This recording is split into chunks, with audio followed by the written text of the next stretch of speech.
It is what foul dust floated in the wake of his dreams and temporarily closed out my interest in the aborted sorrows and short-winded elations of men, which it is not likely I shall ever find again. This is the first time Nick speaks about Gatsby and saying that he is a mysterious man.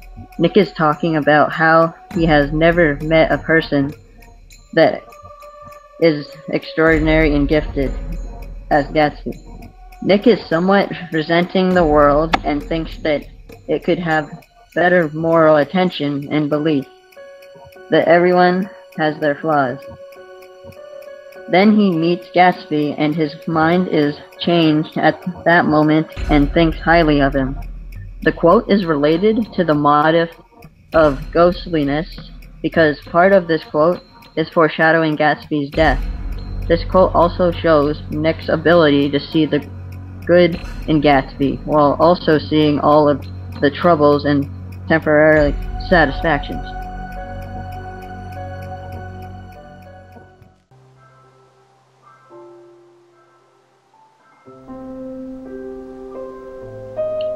There was a valley of ashes, a fantastic farm where ashes grow like wheat into ridges and hills and grotesque gardens. Nick is telling the reader about the Valley of Ashes in the beginning of Chapter 2. He narrates that it is halfway between West Egg and New York, and that the motor road hostility joins the railroad and runs beside it for a quarter mile, so as to shrink away from a certain desolate area of land. This quote explains that the area between West Egg and New York is a run-down place and has extremely poor living conditions and low population. This can relate to purgatory since West Egg can be considered heaven since it has many nice houses and has the more successful people living there. New York can be portrayed as hell because there can be a lot of gang violence and all-around crime in the area due to lawmaking and alcohol harder to obtain. The Valley of Ashes has been shaved of all its beauty and put to sleep, meaning the population is low and people would have likely moved out, so it isn't more lively. It can also be presented as a memory due to a likeliness of it being a desolate place once before, but then at some point taking a turn for the worst and turning it into the Valley of Ashes talked about currently.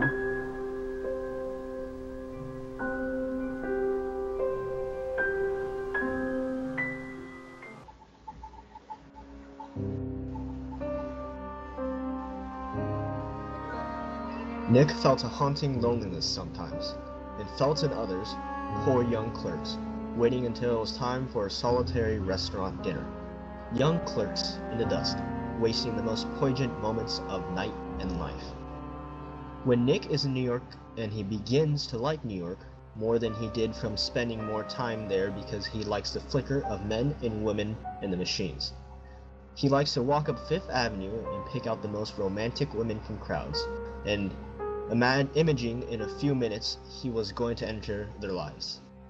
This quote is related to ghosts because as Nick is wandering around Fifth Avenue, he is portraying himself as a ghost. He is mentioning how he will watch them and follow them home only to see him disappear with a warm smile on their face and him returning to darkness. He is also picking out completely random people that he has never met and imagining what it would be like for him to live with them.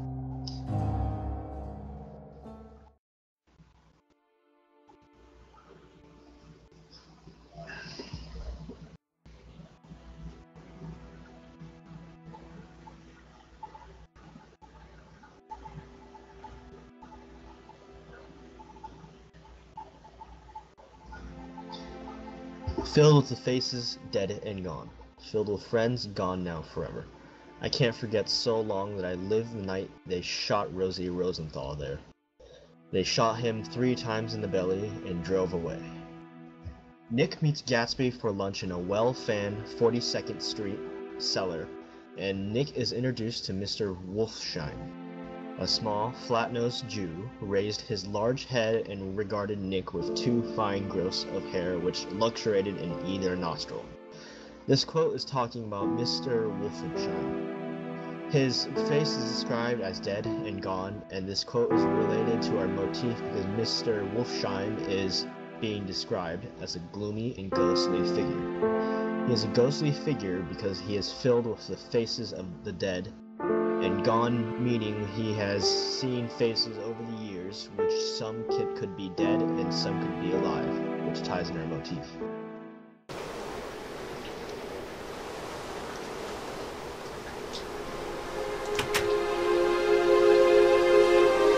Gatsby, pale as death with his hands plunged like weights in his coat pockets, was standing in a puddle of water glaring tragically into my eyes. After hearing Gatsby's story from Jordan, Nick tells Gatsby that he'll be inviting Daisy over to his house for tea. He tells him this so that he will finally have a chance to meet with Daisy and finally tell her the truth about how he feels for her.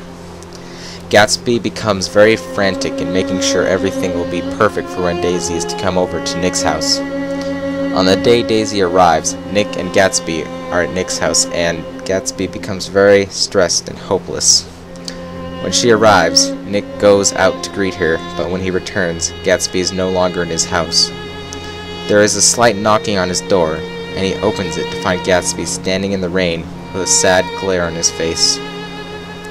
This quote relates to our motif because it describes how Gatsby has lost all hope in himself in trying to get Daisy. He is described to be pale as death, implying that the very life has been lost within him, along with his hope and dedication. His look of tragedy expresses his thought of failure of himself after all these years.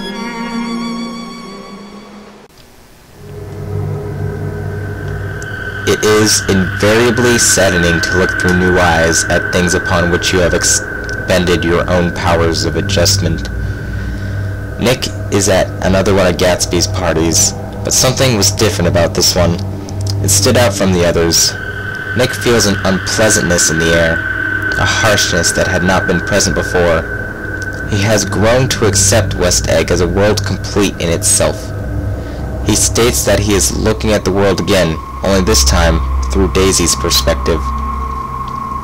This quote relates to our motif because it describes how Daisy's wealth and carelessness has carried her through life. She is just an empty shell with no effort, dedication, or goals in her life. She has become a ghost trapped in herself. She has become a ghost to Nick, to Tom, and many others. She has become a ghost to Gatsby.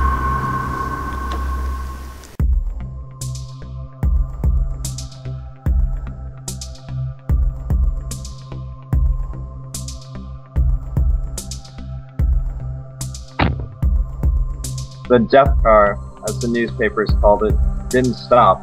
It came out of the gathering darkness, wavered tragically for a moment, and then disappeared around the next bend. The mouth was wide open and ripped at the corners, as though she had choked a little in giving up the tremendous vitality she had stored so long. The Wilsons are having a fight. Mr. Wilson has Myrtle locked in an upstairs room, and Macleod had never heard of the Wilsons fight like this in 4 years. He thought Mr. Wilson was not capable of statement. Generally, he was one of those worn-out men. When he was not working, he would stare at people passing by, and the cars as well. Macleod tried to find out what happened to Mr. Wilson, but Mr. Wilson does not say a word, but instead he throws cautions and suspicious glances at his visitor and asks him what he had been doing at certain times on certain days.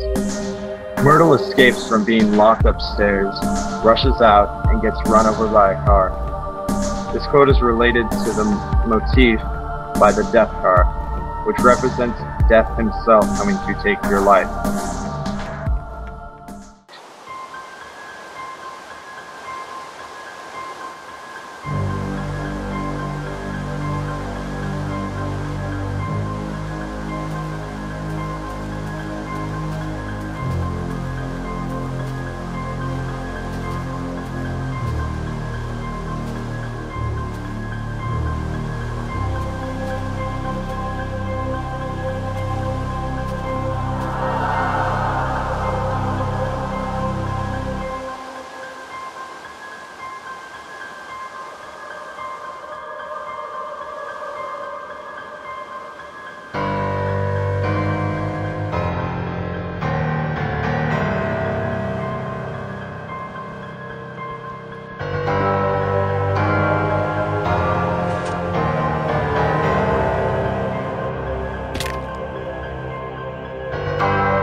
Gatsby himself didn't believe her call would come, and perhaps he no longer cared.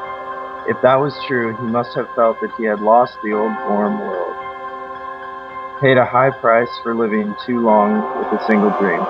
He must have looked up at an unfamiliar sky, through frightening leaves, and shivered as he found what a grotesque thing a rose is, and how raw the sunlight was upon the scarcely created grass. A new world, material without being real, where poor ghosts, breathing dreams like air, drifted fortuitously about. At 2, Gatsby put on his bathing suit and left word with the butler that if anyone phoned, that word was to be brought to him at the pool. Gatsby and Nick waited at the pool and no telephone message arrived, but the butler went without his sleep and waited for the call until 4. This quote describes how the ghosts that wander around the world, or in Gatsby's life, are sucking the dreams out of Gatsby, and he fears that he is going to lose the only dream he has.